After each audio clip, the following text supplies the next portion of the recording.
Hey my friends, thanks for checking out my video. Today's topic is what grinds my gears, stereotypes. Enjoy.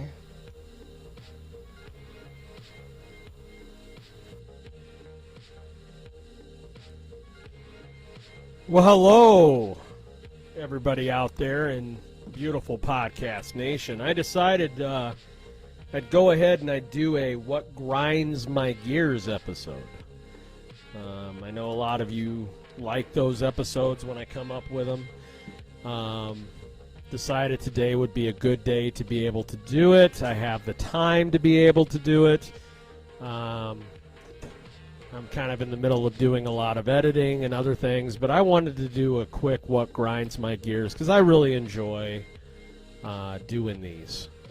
So today, I decided, after talking about the last video podcast I did with JR, I decided today would be a good one to do stereotypes. We deal with stereotypes every single day.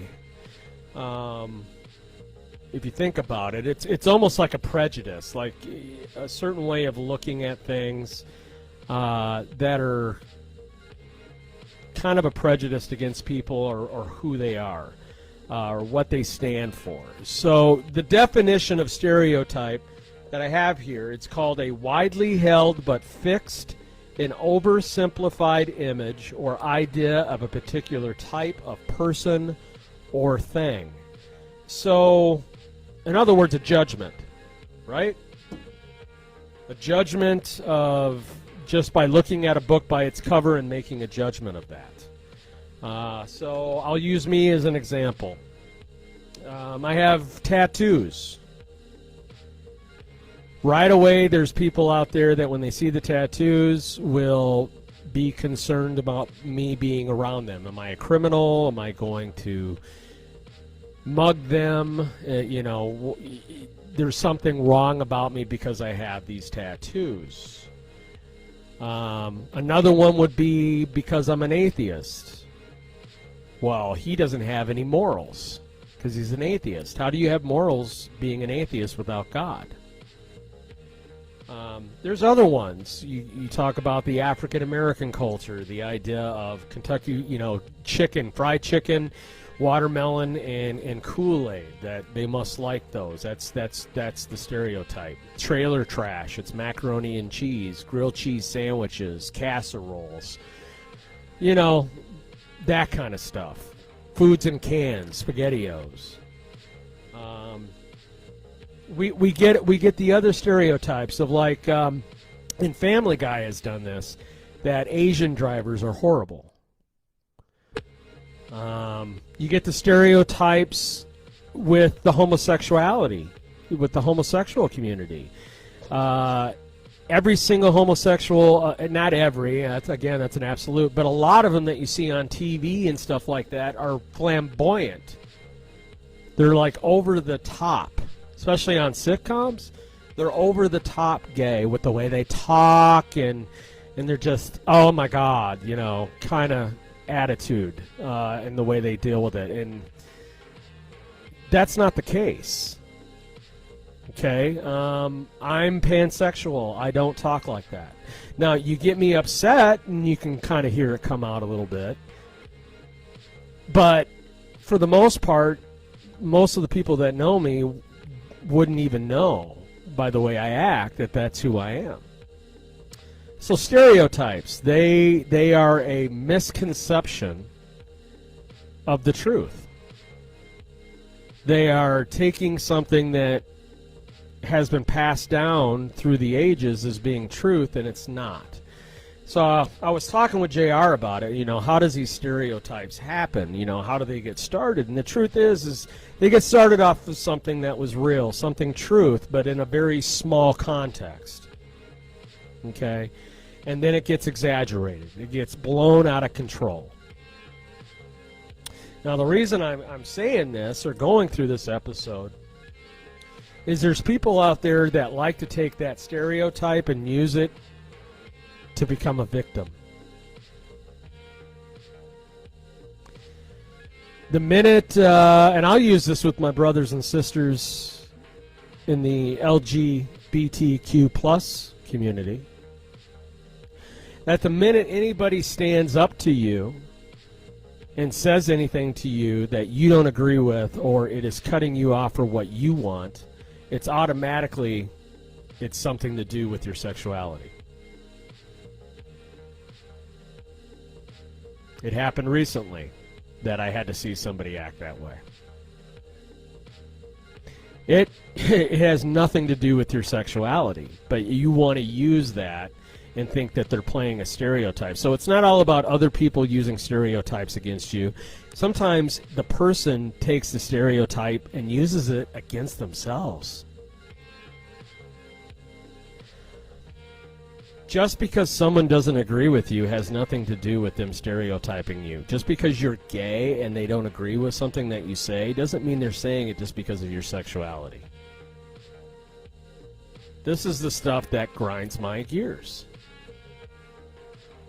People want to sit behind that fake facade, or here's another one, the race card. I am so tired of that. Just because I'm white doesn't make me a racist. Okay, but automatically because I'm white, I'm a racist. I get it all the time. This is not something that I'm talking out of my ass on. This is stuff I get all the time. When I was raised in my family household with my mother and my father, my dad's best man for his marriage was an African American, was black, was his best friend in the military. I was raised in a home that color of someone's skin, their culture does not matter. And it shouldn't matter. But yet I get the race card used on me because maybe I don't agree with someone's behavior and they happen to be black or Asian or Mexican or whatever it is. But because I stand up and say I don't like your behavior and I'm white, I'm automatically made out to be a racist for calling you out on your bullshit. You need to stop that shit. You need to stop it. That grinds my gears. I mean, we all bleed the same. We all die from the same ailments. We all have the same stuff in life that we have to deal with. Now, some things are different depending on the culture and race that others don't have to deal with. But there's a lot of stuff that we can look at that we are similar in. We need to stop looking at the differences and start looking at the similarities. But this is how we go through life. This is how society has set up people to be judged, through stereotypes. If you're rich, if you are born into a rich family, and they do this with a Dinah, I call it a Dina down in the cities, they call them cake eaters. You're spoiled. You don't know what life's about because you are rich. And you know what? I really feel when I hear people say stuff like that there's somewhat of a jealousy that's involved. Because I'll be honest with you, I was raised in a very poor home. We ate government cheese. You know that cheese that came in the blocks? And it came with the metal cheese slicer that you had to cut each slice off. We drank powdered milk, powdered eggs, malto meal, oatmeal. Everything was powdered. So I understand how it is to live poor. But that doesn't mean I wouldn't have loved to have been in a family that wasn't so poor. I would have really enjoyed to be able to do that, but I wasn't. That's just the way life was. That was the cards that were dealt to me. But for me to be judgmental against someone who's had money isn't necessarily right either. Now, it depends on what they're doing with that money. If they're using it as a way to be egotistical and everything is about their possessions and materialism, then yeah, I have an issue with it. But there's many people out there that have lots of money that are helping in society and helping people and getting outside of themselves and being a positive in society and in culture. I say that all the time about religion. You know, this whole COVID-19 thing. There's been many celebrities and movie stars that have donated millions of dollars toward the victims and toward the research of COVID-19. Do you know not a single televangelist has given a single dollar to the charity of the research for it? That's all the that's Joel Osteen, that's Crelo Dollar, that's what's his name, the big guy. I can't think of his name right now, but he's making $600 million a year. Kenneth Copeland, $600 million a year, and he can't give some money to charity for COVID-19 to the victims and for research. But boy, you can have his 6 jets. These are the things that we live in a society today that we would rather look at people and stereotype them and judge them. I mean, I'm even being judgmental toward, I guess, the televangelists. I think there's reasons for it. But I don't know. I don't know Kenneth Copeland personally, or I just know off of what I've seen and what I've experienced of who he is. Stereotypes are fake. I live in a world where I want things to be authentic. I want to be authentic. I want to be real. I want to tell the truth. I want to be honest with who I am, and I want to have that come out and be shown to you. Stereotypes are not true. They might be true for a very, very small percentage of some, but the bigger majority of it, it's not true. So why are we using them? All it's doing is making a division between ourselves and between us trying to figure out how to live life and how to live in the solution rather than the problem. I was saying this to JR. He lives in a hostel. He's got a beard. You know, wears his hat cocked backwards. All that. You could look at him with everything and say that he's just a no job, marijuana smoking hippie hipster that, you know, is all for veganism and society and free love and is against the governments. Now, some of that might be true, but to put him inside that box, that is not fair, and then that is not appropriate for you to be able to do. That's like saying that if you're an addict, you're a weak person. I hear that all the time with addicts and alcoholics. Well, you're weak. You must be weak-minded because you have an addiction. When the truth is most of us addicts are some of the strongest people you'll ever run into. We're survivors. If you had to live like we had to live, some of you, you wouldn't make it. You wouldn't have a chance. So today what grinds my gears is I'm tired of judgment, I'm tired of stereotypes, I'm tired of racial profiling, I'm tired of using race cards, I'm tired of everyone else deciding what they feel is right for them to do and act and behave and judge people the way they feel is right without someone standing up and saying, shut the fuck up, you're fucking wrong. I'm not going to do it anymore. And I suggest this to other people out there. I challenge you that when you see something like that that you know is inappropriate, that you know is wrong, that you stand up and you put them in their place. The only way they're going to know is if someone has a voice and vocalizes what they're doing wrong. And again, we say it all the time, it's not wrong, it's not right, it's only perspective. But if your perspective is telling you that what they're doing to someone is not right, you might need to say something.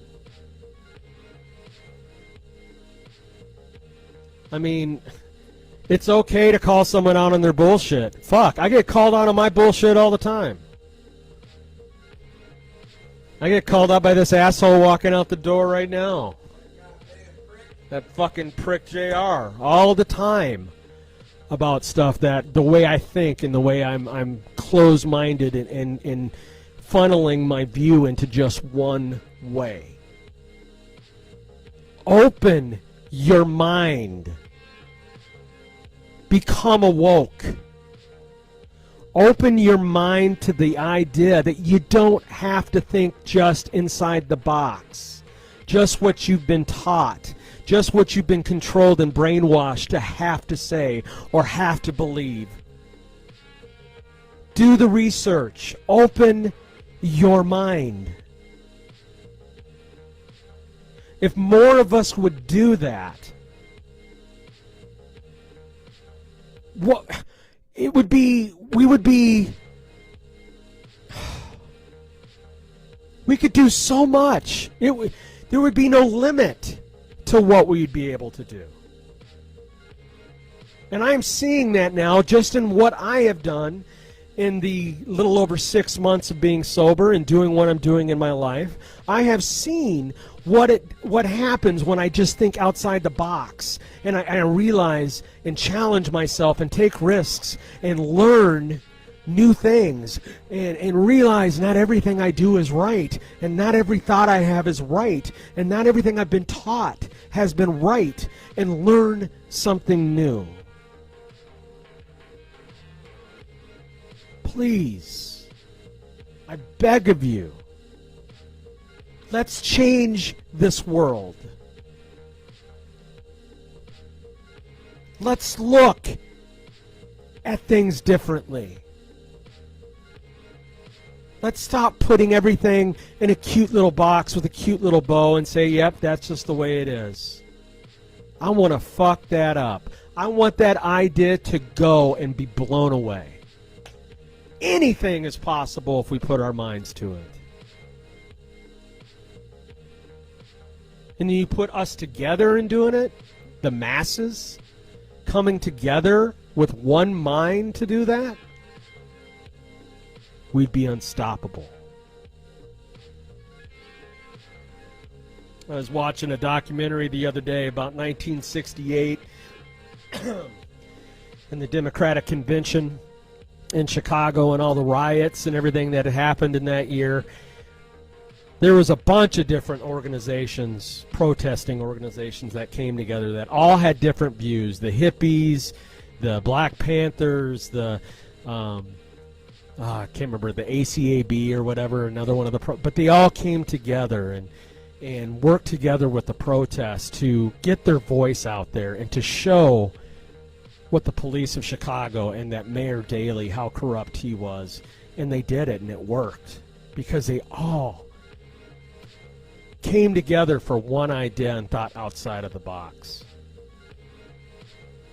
Just think about it. What could we do today if we would just all get on the same page? What would happen in this world if we all got on the same page?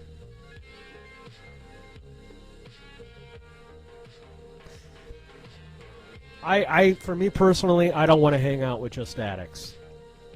I want to hang out with people of all lives, all generations, all religions, all types. That's how I'm going to learn. I do not learn by staying in a little bubble. And I am not going to allow stereotypes to keep me away from the people that could have a huge influence and a positive influence on me in my life. And I just don't think you should either. I think we're worth more than that. I think we deserve more than that.